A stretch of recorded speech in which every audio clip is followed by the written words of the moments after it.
Have you ever felt like you had this desire to become a better leader, but you just didn't know how to go about it? Like there's a silver bullet out there, and if you could just find it, then all of your problems would be solved. Yeah, I've been there. And while I don't have a silver bullet, I do have the next best thing.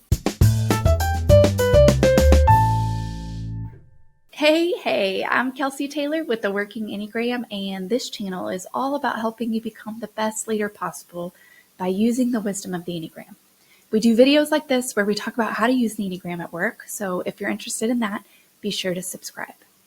In this video, I'm going to give you 5 ways that you can use the Enneagram to grow professionally. And if you're new to the Enneagram, it's an ancient personality typing system that teaches 9 ways of seeing and 9 ways of being in the world. It's an extremely helpful tool for self-awareness and empathy.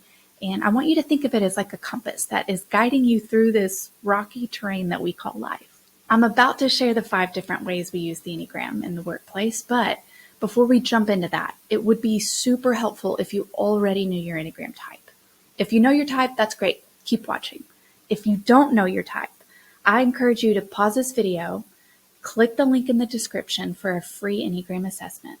And once you've completed that assessment, come back here and keep watching. The first way to use the Enneagram at work is to understand team dynamics. To do that, you'll eventually need to identify the Enneagram types of the people that you work with. And learning their types is going to give you insights into why they do the things that they do. For example, if you check in every day on an Enneagram 5 who values autonomy and privacy, that's going to feel like micromanagement to them. However, if you don't regularly check in with an Enneagram 2 who values connection and relationships, that's going to feel like avoidance to them. So as you begin to learn the Enneagram types of the people that you work with, you can take a more strategic approach to enhance collaboration and productivity. Once you know the strengths of each Enneagram type, you can use that information when delegating projects, tasks, or putting teams together. And you may be thinking at this point, Kelsey, how in the world am I supposed to know the Enneagram types of the people that I work with? And that's a great question. And I promise you, it does not have to be overwhelming. Here are 3 simple ways that you can find out the Enneagram types of other people. First, you can ask. The Enneagram is very trendy, and it has been for the past couple of years. So odds are people around you might already be familiar with the Enneagram, and they might already know their type. If they don't know, have them take a free assessment. This is one of my absolute favorite things to do because I love learning other Enneagram types of the people that I either meet in the grocery store or that I work with. It's fun all around. But the best part is getting excited about their results. And the third way to learn the Enneagram types of the people that you work with is to consider investing in an Enneagram workshop. The Enneagram workshops that I offer qualify as staff development, and they can even be a super fun lunch and learn opportunity. So for more information on that, be sure to click the Enneagram workshop link that I've put in the description. Now, once you know the different Enneagram types of your team, you can take that strategic approach to playing to their strengths. Again, that's the first way to use the Enneagram at work. The second way is to improve communication. So depending on your Enneagram type, you may prefer a more direct, more concise communication style, like the Enneagram 8. While others may appreciate more collaborative and a more relationship-focused approach, like the Enneagram 6. If you're curious about what your communication style is based on your Enneagram type, or even if you consistently wonder why sometimes you have conversations that are just frustrating or that leave you feeling misunderstood, I promise you the secret lies in your Enneagram type. And I've included a link in the description to a free Enneagram communication guide that can help unlock that secret. Let me show you what I'm talking about. Since I'm an Enneagram 1, I'm going to share what this guide covers specifically for Enneagram 1s. The first thing that I learn is my communication style. It says precise, organized, logical. Love that. It also says type 1s seek accuracy and clarity. Okay, this is so true for me because I ask my boss probably ad nauseum on a daily basis, hey, is this accurate? Or I'll say something like, I'm about to send an email and I just want to make sure what I'm communicating is true and honest and correct. Will you review it for me, please? So this is so true for me. Now, the second thing I'm going to learn with this is a description on healthy communication as a 1 and unhealthy communication. So let's see what it says. Type 1s are honest, fair, poised, polite, and sincere when they are healthy. I love all of those. When they're unhealthy, they speak in a teaching, correcting, and judgmental way, becoming easily irritated and opinionated. Okay, that stings a little bit. I wrote this and I'm actually offended by what I said. So I want to take a quick note on if you get offended by something that you read. The Enneagram is never, never, never meant to shame you. It is only ever meant to help you grow in empathy and self-awareness. Sometimes self-awareness is a little bit painful. There's some truth to our personality, some things about our personality that we may not like. But I don't want you to shy away from that. In fact, I want you to do the opposite. Lean into it, get curious, and be compassionate with yourself. Ask the question, why did that offend me? And once you find the answer, wrestle with that, sit with it, and then ask another question.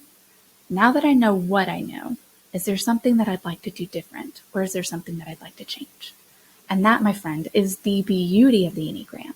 It helps us grow in self-awareness and in empathy, but it also gives us a really helpful way of understanding how we can improve and accept and embrace ourselves, the good, the bad, and the ugly. Okay, now back to the guide.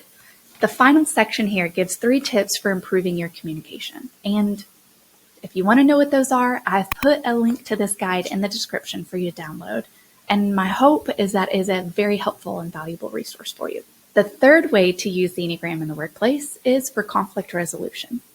When you understand the core motivation of each Enneagram type, you can use that information to consider the needs and the perspectives of others when that conflict arises. For example, Jacob is an Enneagram 3 and Caleb's an Enneagram 1. Caleb gets frustrated with Jacob because he seems to cut corners and he doesn't follow the company rules correctly. And Jacob gets frustrated with Caleb for being a little too rigid and always obsessed with the rules. This is a common tension between 1s and 3s. Without understanding the Enneagram, Kayla tends to think that Jacob should be more like her, and Jacob thinks Caleb should be more like him. With the Enneagram, Kayla is able to understand that 3s really care about efficiency, and that doesn't make Jacob irresponsible.